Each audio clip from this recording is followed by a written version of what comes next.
Assalamualaikum warahmatullahi wabarakatuh. Alhamdulillah rabbil alamin alladhi ja'ala nabiyyana Muhammad sallallahu alaihi wasallam khuluqahal Qur'an. Nahmaduhu nasta'inuhu nastaghfiruh wa na'udzu billahi min shururi anfusina wa min sayyiati a'malina. Man yahdihillahu fala mudilla lahu wa man yudlil fala hadiya lahu. Amma ba'du. Baik, Bapak Ibu saudara makan Allah, InsyaAllah kitab yang akan kita gunakan kitab Mukhtasar Ihya. Tapi saya punya 3 kitab Mukhtasar Ihya yang ketemu yang terbaru. Judulnya Mau'izatul Mu'minin min Ihya Ulumuddin. Isinya sama ya. Cuma ini diikhtisar oleh ahli hadis Syekh Jamaluddin Al-Qasimi. Kalau yang biasa saya pakai itu karya saudaranya Imam Ghazali bernama Ahmad bin Muhammad Al-Ghazali. Sebenarnya tadinya mau pakai itu, tapi lagi cari-cari. Seandainya ketemu besok saya balik ke kitab itu ya, InsyaAllah. Sebelumnya untuk membuka hati pikiran kita baca surat Al-Fatihah, surah pembuka Al-Fatihah. A'udzubillahi Bismillahirrahmanirrahim. Ar-Rahmanir-Rahim. Maliki yaumiddin. Siratal ladzina an'amta 'alaihim ghairil maghdubi 'alaihim waladdallin. Bapak saudara makan Allah, Ramadan ini spesial karena masih corona dan kita diperbolehkan untuk ke masjid, dan alhamdulillah sudah tahu pola-polanya meskipun berjarak. Semoga hati kita tetap dekat, amin ya rabbal alamin. Saya langsung membuka kalau di kitab ini langsung jilid 2, kitab Riyadhatun Nafs. Kitab Riyadhatun Nafs, bab tentang riyadah nafs. Biasa tadi disebut tazkiyatun nafs, yang lebih tepat riyadhatun nafs, karena tazkiyah itu bagian dari riyadah. Apa arti riyadah? Riyadah itu artinya berlatih, melatih nafs. Nafs itu terjemahannya bisa jiwa, bisa berarti sukma, bisa berarti diri. Itu terjemahannya. Tapi nafs ini dia punya kecenderungan kepada hal-hal yang negatif, disebut syahwat. Dan nafs itu punya perangkat zahir. Untuk melihat dia punya mata, untuk mendengar dia punya telinga, untuk berbicara dia punya lidah, untuk masalah seksual dia punya faraj, kelamin, untuk makan dia punya mulut dan perut. Maka nanti an-nafs ini akan ngajak ke arah sana semua. Supaya si nafs ini dia terlatih, disiplin, maka ada caranya, namanya riyadhatun nafs, riyadah. Nah, riyadah itu kalau bahasa Arab menunjukkan makna sesuatu yang dilakukan berulang-ulang sehingga disiplin. Contohnya, Bapak Ibu Saudara ini kalau tidak melatih diri bangun subuh hari nggak akan bangun sekarang, benar nggak? Maka bisa bangun subuh begini, saya yakin sudah lama berlatihnya. Dan alhamdulillah Allah izinkan kita mendapatkan keberkahan 1 Ramadan subuh berjamaah. Ya, Nabi mengatakan al-barakatu li ummati fi bukuriha, keberkahan bagi umatku pada paginya. Maka pada pagi ini bergabunglah 2 keberkahan, keberkahan subuh dan keberkahan Ramadan. Ditambah yang ketiga, barakatul ilm, keberkahan ngaji. Alhamdulillahirabbil alamin. Apa dalil kita wajib melatih jiwa? Di dalam Al-Quran yang dijadikan dalil untuk tazkiyah itu surat Asy-Syams ayat 9, surat 91 ayat 9. Apa kata Allah Ta'ala? Kita sudah hafal barangkali ya. Qad aflaha man zakkaha. Sungguh, nah ini penegasan yang luar biasa. Allah mengatakan aflaha, telah beruntung, telah lega, telah sukses. Man zakkaha, siapa yang melakukan tazkiyah terhadap nafs. Baru ini bagian dari riyadatun nafs. Apa arti tazkiyah? Zakkaha, yang membersihkan nafs dari kebiasaan buruknya. Jam segini enaknya tidur atau duduk ngaji, kata nafs. Kata nafs gimana Pak? Tidur. Tapi kita punya sisi lain namanya kolbu. Kolbu itu maunya ngaji Pak. Jadi yang duduk sekarang itu yang punya kolbu itu. Jadi kolbunya lagi hidup. Ini yang dikatakan dalam surat Qaf ya, sesungguhnya peringatan itu hanya dapat disentuh, dicapai liman kana lahu qalbun, bagi orang yang punya kolbu. Maka ini semacam pujian dari Allah untuk kita yang mau memfasilitasi kolbu. Kita sudah fasilitasi tubuh, nafs, jiwa kita dengan tidur ya. Alhamdulillah masih ada yang mau menyempatkan untuk membersihkan kolbunya. Semoga saya yang diizinkan Allah ngajar kitab ini dan Bapak Ibu Saudara yang diizinkan Allah belajar, Allah jadikan orang yang termasuk kepada surat Asy-Syams ayat 9 ini. Sungguh beruntung orang yang membersihkan jiwanya. Ya, zakkaha, ha di situ nya berarti nafs, jiwa. Sebaliknya kalau beruntung lawannya apa? Rugi. Wa qad khaba man dassaha, ayat 10-nya. Dan sungguh khaba itu rugi, serugi-ruginya. Jadi orang itu jiwanya kosong. Kalau apa? Man dassaha, orang yang membiarkan jiwanya mengikuti alur nafsnya. Nafs itu maunya ke bawah, kehendaknya itu rendah semua. Kalau makan, ya ujungnya kan jadi buang air besar, juga air kecil. Semuanya rendah. Sedangkan kolbu maunya kita naik. Oleh karena itu, menurut Bapak Ibu semua, wajib nggak membersihkan diri, melatih jiwa, atau sunat? Wajib. Itu wajib. Maka orang-orang yang mengatakannya sunat berarti dia belum faham Islam, iman, ihsan. Sholat itu wajib. Tapi sebelum sholat kita ngapain? Wudu. Wudu itu kan membersihkan fisik. Tapi adakah kita yang membersihkan badan dan dia juga membersihkan jiwanya saat dia berwudu? Jika itu terlaksana, maka khusyuk langkah pertama itu sudah tercapai. Jadi kenapa kita was-was di dalam sholat? Itu karena belum melakukan tazkiyatun nafs saat berwudu. Itu sebenarnya ya. Dan di dalam Al-Quran Allah Subhanahu wa ta'ala menyebut orang yang sudah melakukan riyadhah, latihan terhadap jiwanya dengan cara membersihkan jiwa itu dengan sebutan khuluqin azim. Siapa itu? Nabiyuna Muhammad sallallahu alaihi wasallam. Maka dalam surat Al-Qalam ayat 4 ya, surat 68 Allah berfirman, "Wa innaka la'ala khuluqin azim." Sungguh engkau wahai Muhammad ala khuluq ya, sungguh berada di atas akhlak yang azim. Kata azim berarti besar dan agung.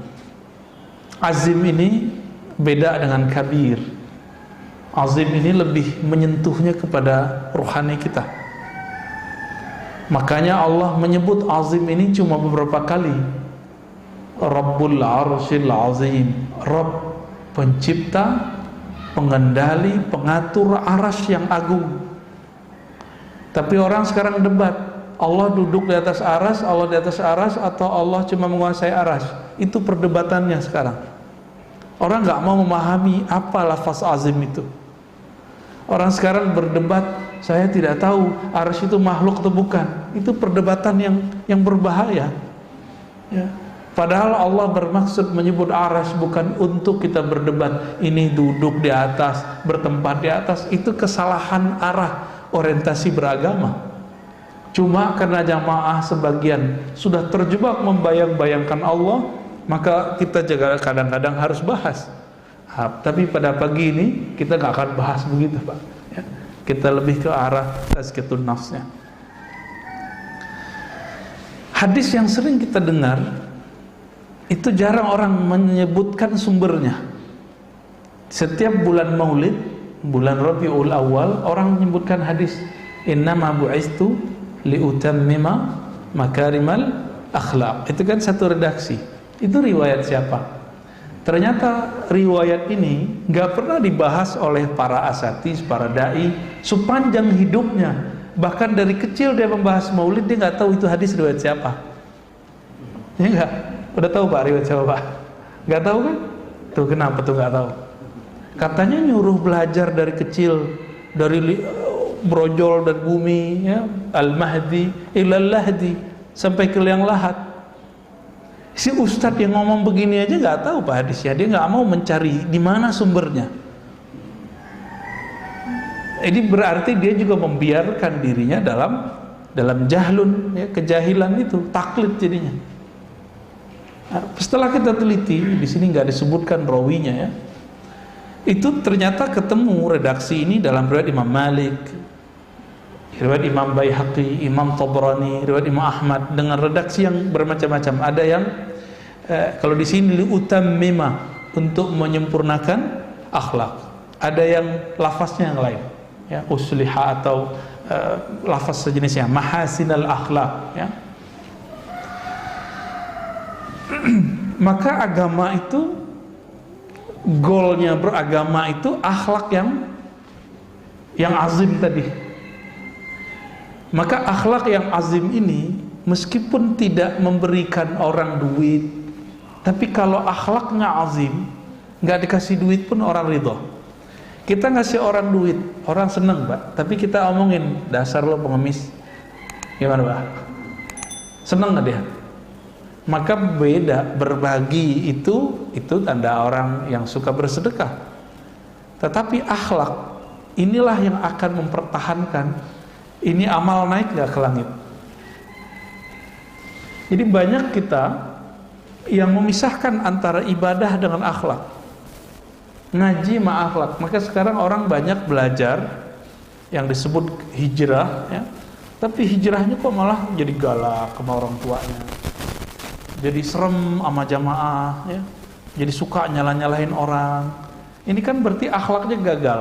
Berarti dia belum nemu qad aflaha man zakkaha. Maka teman-teman yang belajar agamanya membuat kita konflik dengan orang, coba dikaji lagi dan ditanya lagi hatinya. Ini emang begini agama yang Nabi ajarkan? Coba tanya-tanya lagi dalam hati itu.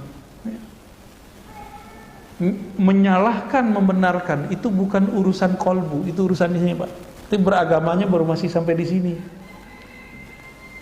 Dalam ilmu akliyat itu disebutkan akal ini tugasnya dua aja, membenarkan atau menolak, menyalahkan. Jadi kalau orang suka nyalah-nyalahin, ini belum dapat, ya. Akhlak itu dari sini, dari dalam kolbu, ya.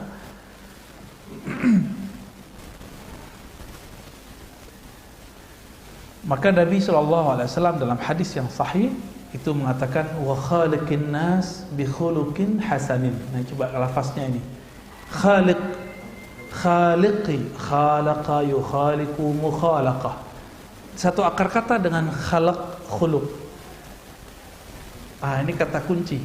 Ternyata khalaq artinya ciptaan, karya. Kalau khuluq itu akhlak yang kita sebut moral. Apa persamaannya? Persamaannya, kalau khalaq penciptaan, Allah yang mencipta. Kalau khuluq itu adalah kreasi kita, seakan-akan kitalah yang membuatnya, padahal itu juga dari Allah. Maka khalaq tidak bisa dirubah kecuali pakai operasi. Operasi apa Pak? Biar hidungnya agak mancungan dikit. Plastik, ya.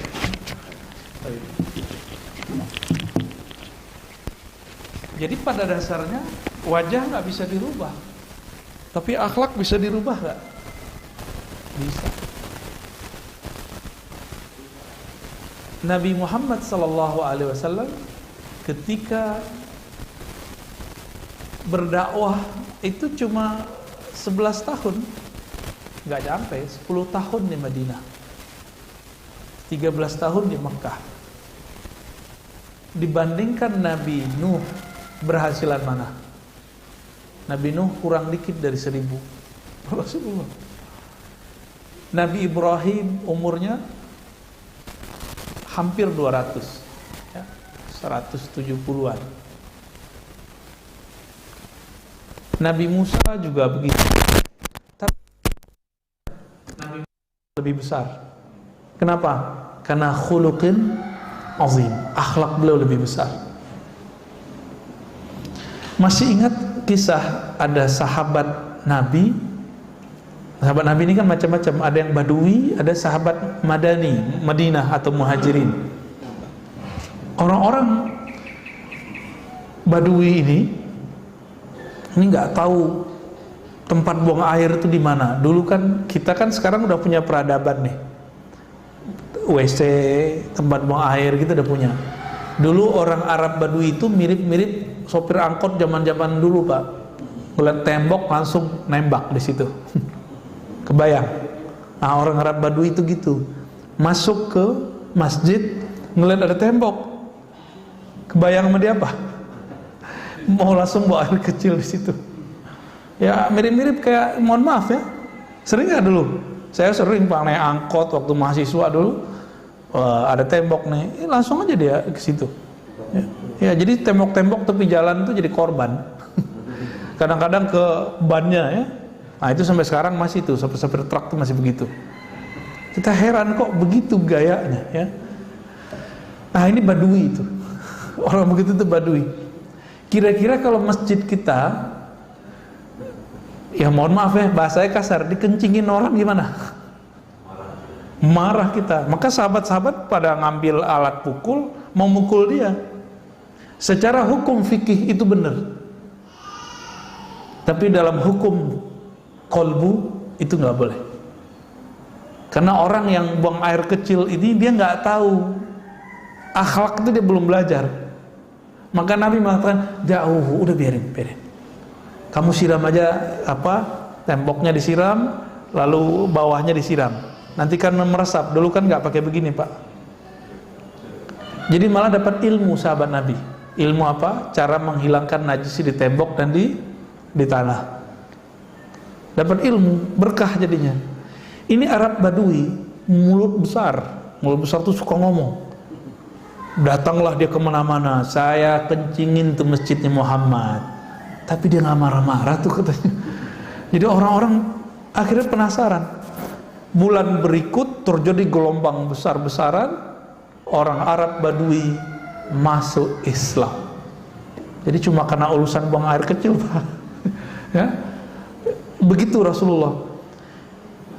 Tapi hari ini bagaimana orang berdakwah? Nggak begitu. Cuma ngaji di YouTube, ngaji di TV, berantem di masjid. Maka masjid itu jadi tempat suka berantem hari ini. Ya enggak? Ya, masjid ini mungkin pernah berantem dulu ya. Apa kata Nabi? Wa khaliqin nas bi khuluqin hasan.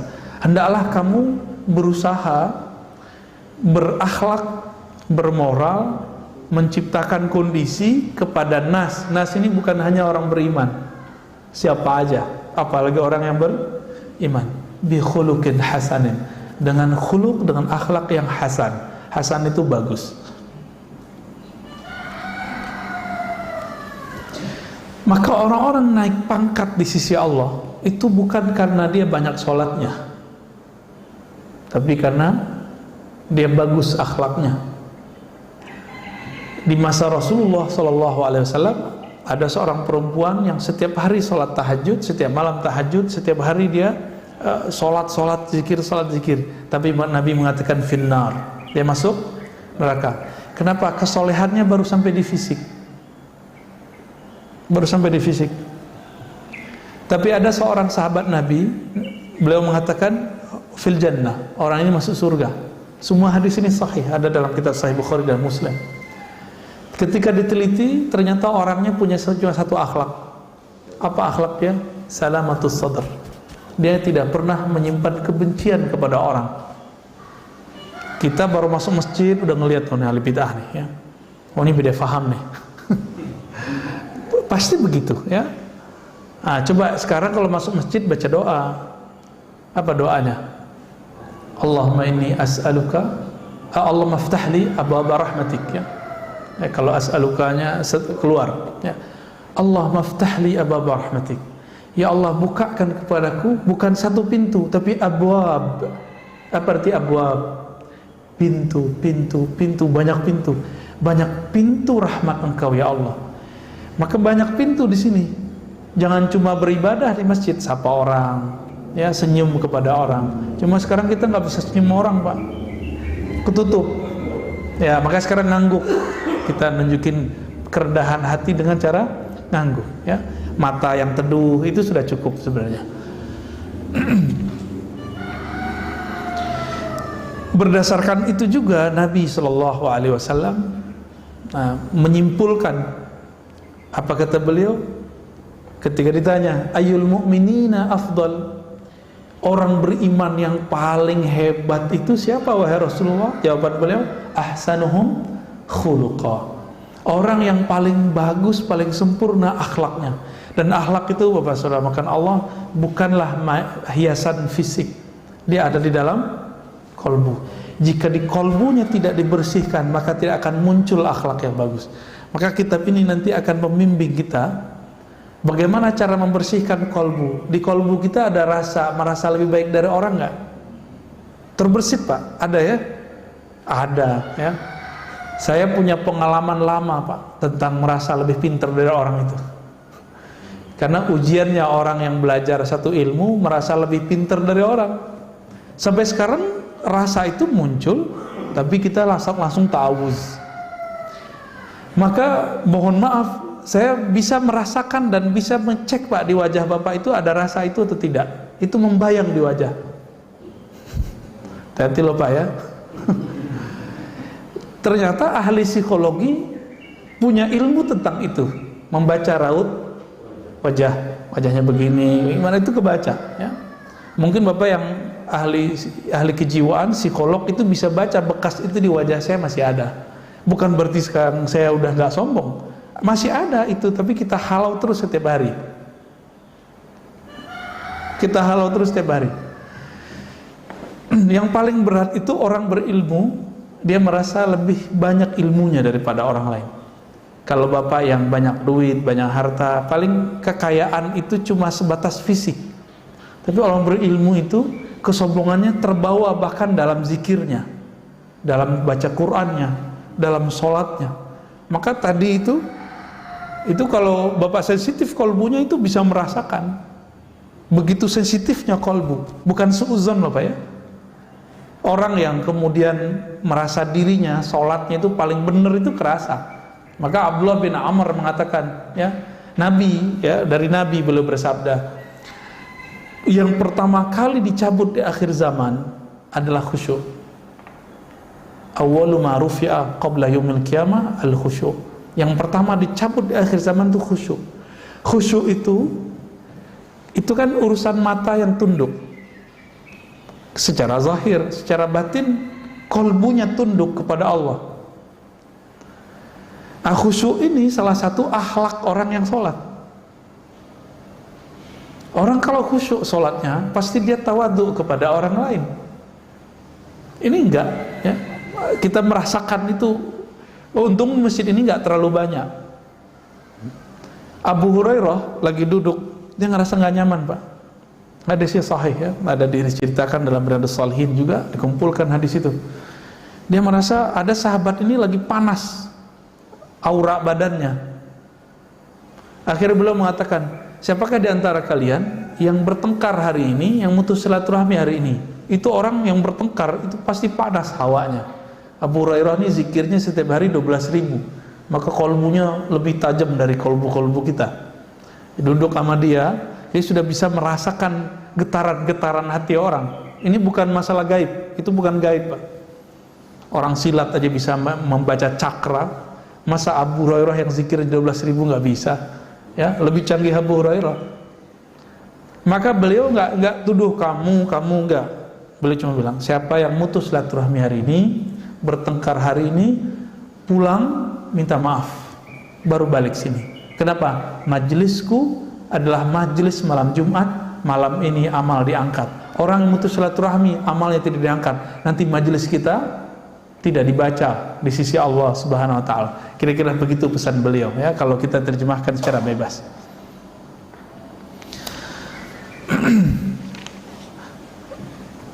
Di dalam Al-Quran itu pesan akhlaknya sangat banyak.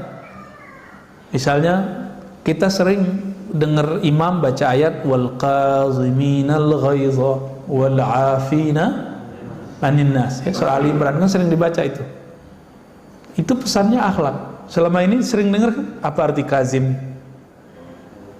Kaziminal ghaiz, bukan memendam emosi, tapi kazimin itu yang menghalau emosi. Kaziminal ghaiz. Maka salah satu zuriat Nabi dulu ada namanya Musa al-Kazim, karena beliau itu nggak pernah marah. Mau dibully orang segimana aja dia nggak pernah marah. Ini Musa al-Kazim, ya. Anaknya Syekh Asnawi Caringin itu namanya Ahmad Kazim. Saya pernah berziarah ke sana, kaget juga kita namanya Ahmad al-Kazim. Lalu bagaimana cara untuk mendapatkan husnul khuluq atau al-akhlaq al-hamidah, al-akhlaq yang sempurna, yang baik? Beliau memberikan tips kepada kita. Caranya adalah bersihkan sumbernya, maka hulunya, gitu ya, muaranya akan bersih. Bersihkan dari dalam. Jadi jangan cuma bersihkan luarannya. Saya hijrah nih, ganti pakaian dari pakaian biasa, ya, robek-robek, sekarang pakai gamis. Itu bisa merubah akhlak nggak?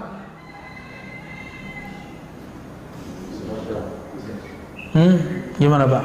Belum tentu. Bisa jadi preman bergamis. Ya, hati Pak. Pakai serban, pakai kopiah, ya, pakai ginian, ya. Terus pegang mic, udah jadi ustadz aja.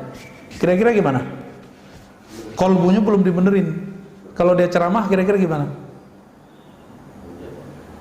Nah itu, Bapak sudah tahu jawabannya. Dia kalau nanti ceramah cuma ganti casing. Dulu menghujat orang tepi jalan, sekarang menghujat orang yang beda faham dengan dia. Itu aja bedanya. Dulu kalau kita masih remaja itu kan pengen cari lawan, pengen bergesekan sama orang. Betul, ini sama. Walaupun bergamis, berserban, berkopiah, akan cari gesek terus. Maka jangan sibuk pada ganti penampilan, sibuklah dalam mengganti sumber penampilan itu di mana. Nah, ini yang harus kita benerin, Pak. Nah, kitab ini membimbing ke arah sana. Insya Allah besok kita mulai masuk ke bab kolbu, ya. Kolbu itu apa aja karakternya, model-modelnya, ya. Atau malah pagi ini aja kali ya, langsung kita pendek aja nih, ya. Jadi cara pertamanya kita harus diagnosa dulu, ini kolbu kita kolbu yang mana nih. Kolbu itu kan dibagi 3 aja, sehat, sakit, mati. Kolbu yang sehat, kolbu yang sakit, kolbu yang mati. Saya yakin yang hadir ini pasti hidup semua kolbunya, nggak ada yang mati. Berarti antara 2 aja, 1 sehat, 2 sakit. Termasuk saya, Pak. Termasuk saya, bisa jadi saya kolbunya sakit. Bisa jadi Bapak lebih sehat kolbunya daripada saya. Nah, ini bisa terjadi. Kenapa? Karena megang mic begini, pakai kopiah begini, pakai gamis begini, tidak ada jaminannya. Kami begini, kolbunya lebih sehat. Oleh karena itu, guru-guru kita dari dulu itu selalu pesan, kamu kalau mau jadi dai, guru, dosen, benahi dulu kolbumu baru ngajar gitu. Saya dipesenin gitu dari guru saya semenjak saya umur 12 tahun. Saya masih ingat sampai hari ini ya. Ada namanya Syekh Abuya Rizwan namanya dulu ya, namanya nama orang lokal Pak, tapi beliau ngomong gitu saya. Kita ditepuk-tepuk tuh dikasih tahu, kamu kalau mau ceramah ya benahi dulu kolbu. Kalau sudah membenahi kolbu, nanti baru bisa membenahi kolbu orang gitu. Kalau kita membenahi kolbu, nanti orang itu takjub bukan kepada pakaian, tapi takjubnya nanti dari hasil yang dikalamkan. Karena al-ajabu fil libas hatta yatakallam. Takjub pada pakaian itu cuma sampai dia ngomong. Kalau dia ngomong ketahuan, nah gitu doang gitu. Ya benar nggak Pak? Pakai sorban nih, saya pakai kopiah segala macam.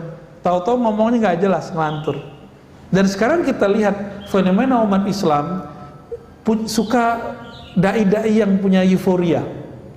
Mohon maaf ya, suka dai yang mu'alaf. Sekedar dia bercerita tentang masa lalu beragamanya, lalu semangat dia masuk Islam, silakan. Tapi sekarang dimintain fatwa. Maka saya agak nyinyir bagian ini. Serem Pak. Dia masuk Islam seharusnya ngaji dulu, nyantri dulu, benahi dulu kolbunya. Kan habis makan yang haram juga, pasti dia makan babi kan sebelumnya. Ya, itu harus dibersihkan. Ada cara bersihinnya, ada zikirnya. Dimandikan dulu. Ada kan itu hukumnya. Kalau versi ahli fikih sunat, tapi bagi saya mandi masuk Islam itu wajib. Itu mandi, ya pindah agama kan. Akhirnya apa yang terjadi? Karena gagal faham belajar fikih, gagal faham belajar akidah, ada yang si dai ini sekarang bangga nabrak anjing, ya kan? Dan begitu.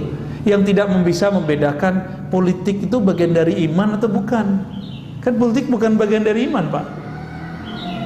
Ada politik bagian dari iman. Ya, masjid ini mungkin pernah jadi korban. Politik bagian dari iman, akhirnya beda pilihan politik menjadi beda iman. Emang ada ayatnya.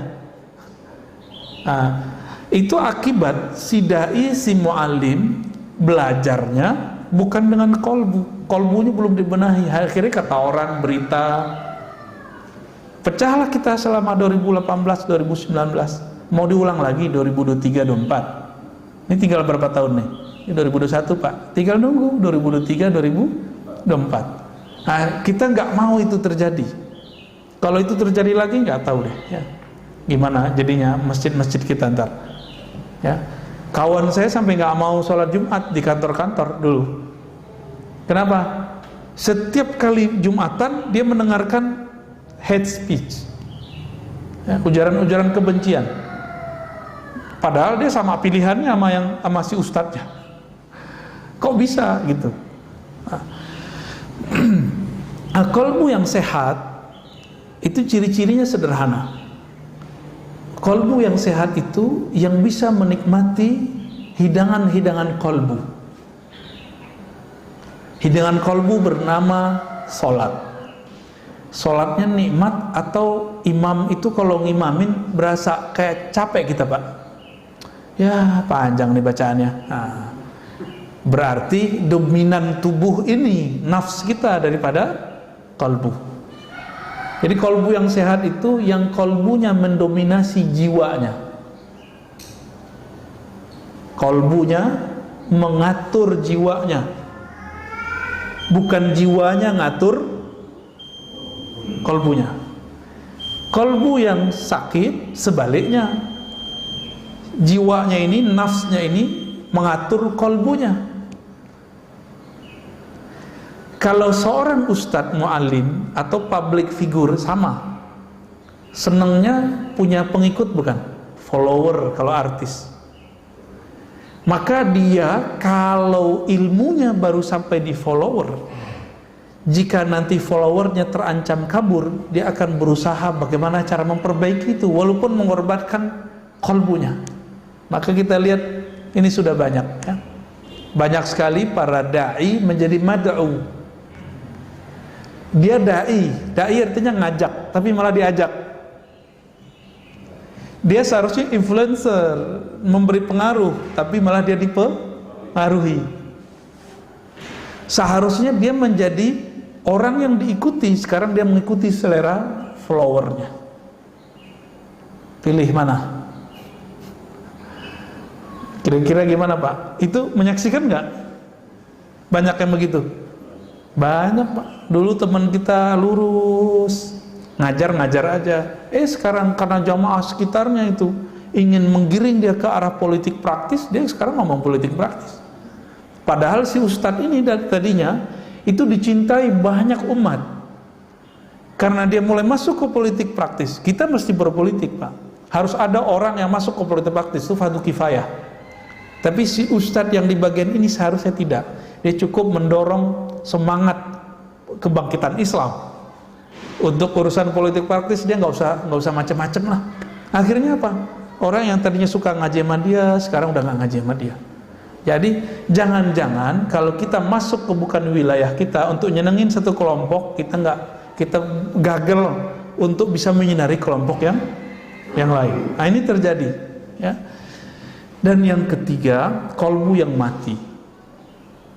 Kalau yang sakit tadi itu ayatnya fi qulubihim maradun fazadahumullahu marada. Di qalbu mereka ada penyakit. Kalau sekali kita biarkan penyakit itu, maka penyakit akan bertambah. Kalau orang yang mati qalbunya, sawaun alaihim, sama saja. Kamu ajak nggak kamu ajak, nggak ada efeknya. Ramadan datang, Ramadan nggak datang, dia begitu-gitu aja.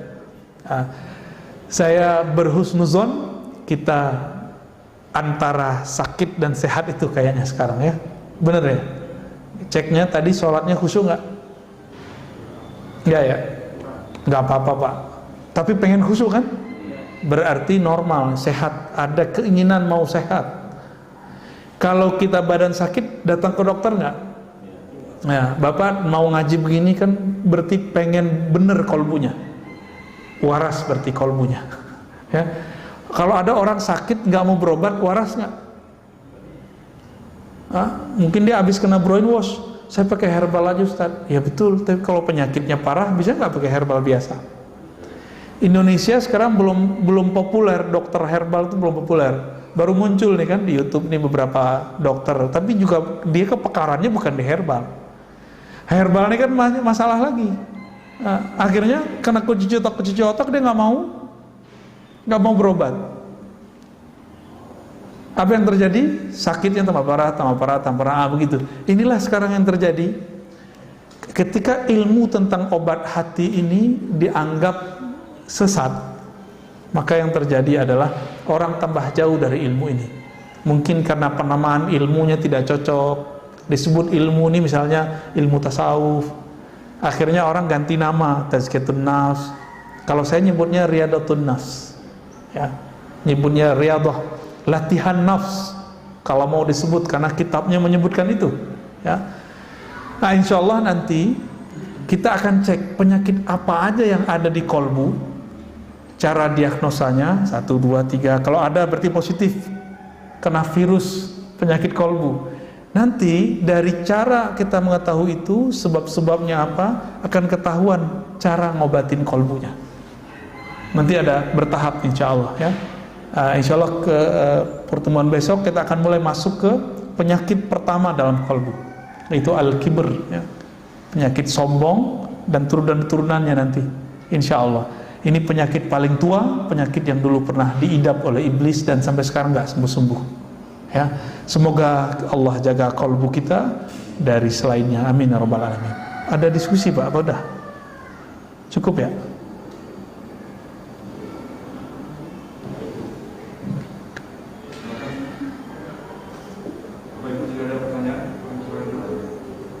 Ya. Ya. Assalamualaikum. Tadi mengenai kritik atau apa gitu ya. Kalau kita menjaga hati kita, apakah lalu bagaimana kalau kita mau kritik atau sama orang? Ya. Bagaimana caranya? Ya. Tadi imam kita baca ayat wa tawasau bil marhamah. Kita selama ini fokus di surat Al-Asr. wa tawasau bil haq, berwasiat dengan kebenaran. Jadi kita ngerasa benar nih. Nah, ini dosanya para pemberi kritik merasa benar. Itu kesalahannya. Karena dia merasa benar, muncullah kesombongan, dirinya lebih benar dari yang dia kritik. Nah, berarti dia belum benar-benar berwasiat. Maka di surat tadi Al-Balad tadi ya, wa tawasau bil marhamah, dan hendaklah mereka saling berwasiat ya, dengan cara marhamah. Apa arti marhamah? Penuh kasih sayang. Jadi kalau negur orang tuh jangan ini bid'ah nih, gak begitu caranya. Imam Syafi'i itu negur lama, beliau imam salafus soleh. Apa kata beliau? Engkau kalau menegurku depan orang, jangan salahkan jika hatiku, nafsku, jiwaku susah nerimanya. Jadi kalau menegur gimana? Ajak ke ruang berdua. Terus apa? Lafaznya, kata-katanya menunjukkan kita cinta kepada dia. Maka Imam Sya'rani mengatakan, kamu jangan mengkritik orang, nasihati orang, berdakwah sampai hatimu berniat ingin rahmat turun kepadamu dan turun kepada. Jadi bukan kita tuh kayak mau nyalahin orang, menyudutkan orang tuh nggak ada. Maka kritik yang sahih, kritik yang disampaikan dengan cara kasih sayang, tidak menyudutkan orang, itulah yang disebut al-haq, itulah yang disebut as-sabr. Sabr ini wajib atau sunat? Wajib. Jadi kalau orang nggak dengerin kita sekali, kita marah nggak? Jadi kalau ada orang yang mengkritik, lalu dia marah-marah dalam mengkritik, marah-marah menasihati, orang yang mengkritik ini yang butuh dinasihati sebenarnya. Benar gitu? Ya, dia mengkritik orang tapi nggak sabaran. Yang butuh dikritik siapa sih? Ya. Yang butuh diperbaiki siapa? Yang marah-marah ini atau yang dimarahi? Nah, jadi ayatnya tiga cara berarti. Jadi cara mengkritisi orang itu pertama yang disampaikan mengarah kepada kebenaran, bukan merasa paling benar. Yang kedua bisabri, kita harus sabar, dan kesabaran itu nggak mungkin kalau tidak bil marhamah, dengan kasih sayang. Dan Allah Subhanahu wa taala membuka semua ayat Al-Qur'an, semua surat Al-Qur'an kecuali satu surat Al-Bara'ah At-Taubah, semuanya dengan marhamah. Bismillahirrahmanirrahim. Jadi Allah itu ingin kita ini tidak membayangkannya seserem guru-guru sekarang membayangkan Allah tentang Allah ke anak-anak. Coba anak-anak itu membayangin Allah itu neraka, Allah itu pemarah. Kamu begini loh, neraka loh, entar siksa Allah loh gitu. Jarang orang itu yang berbicara Allah itu sayang deh, kalau kamu begini kamu disayang Allah, itu jarang. Jadi kita ini metode ngajarnya bukan metode marhamah, metodenya metode ghadab, marah aja bawaannya. Akhirnya sekarang beragama itu manhajul ghadabiyah, manhaj marah-marah. Lo beragama kok marah-marah? Nabi kalau marah-marah nggak mungkin 11 tahun kurang di Madinah berhasil mengislamkan Arab dan Islamnya sampai ke negeri ini. Kalau dulu wali-wali yang datang ke negeri ini marah-marah ngelihat ada tradisi Hindu, Buddha, nggak mungkin Pak bisa mengislamkan Bapak ini. Mungkin lahir kafir kali ini. Itu tiga itu. Ya, ini teknik dalam Al-Quran. Silakan dipakai cara mengkritisi, cara memberi masukan kepada orang, tidak merasa paling benar tapi mengarahkan kepada kebenaran. Yang kedua, sabar. Sabar itu bukan nyinyir Pak. Sabar itu kita berulang-ulang menunjukkan. Dan yang ketiga tadi marhamah. Saya lupa, kalau lafaznya tawasau itu wazannya tafa'ala. Di situ menunjukkan bahwa kita terlibat di dalamnya, bukan hanya dalam lisan. Tapi sebelum kita mewasiatkan orang, kita sudah masuk dulu ke apa yang kita wasiatkan. Nah, itu berarti 4 sebenarnya Pak. 4 ya. Jadi kita sendiri sudah di situ. Ya. Cukup? Ada? Oh ya. Sepertinya banyak orang. Di online, bagaimana kalau kita melihat kawan kita sudah berjilbab sebenarnya, tapi di status fotonya tidak pakai jilbab. Terus ikut lomba dancing. Nah ini beliau ingin mengingatkan beliau, bagaimana caranya supaya tidak menyinggung. Iya, kalau ada orang belum berjilbab, jilbab itu kan model nutup aurat, itu fisik Pak. Targetnya bukan dia pakai aurat, nutup aurat atau enggak. Targetnya dia mengenal siapa yang nyuruh nutup aurat. Maka kenalkan dulu orang ini kepada yang memerintahkan nutup aurat siapa? Allah. Jadi kenalkan dulu Allah itu sayang kamu. Jangan bayangkan altar neraka lagi. Nanti kalau dia merasa safety daripada ancaman-ancaman neraka, dia buka jilbab lagi Pak. Maka saya dakwah waktu di Paris tuh sama jamaah kita saya nggak pernah bilang, kamu buka jilbab, enggak. Ada yang pakai roknya pendek, segala macam, biarin aja, penting mau ngaji. Nanti dia nanya, Ustadz sebenarnya jilbab gimana sih? Jawaban saya sama, ibu, mbak, teteh gitu ya, kenali dulu yang nyuruh pakai jilbab. Nanti pasti pakai jilbab sendiri, nggak disuruh-suruh. Padahal di sana susah lah Pak pakai jilbab. Ya, kerja itu susah, apalagi semenjak kejadian kemarin, kena prank sama anak SD gitu ya.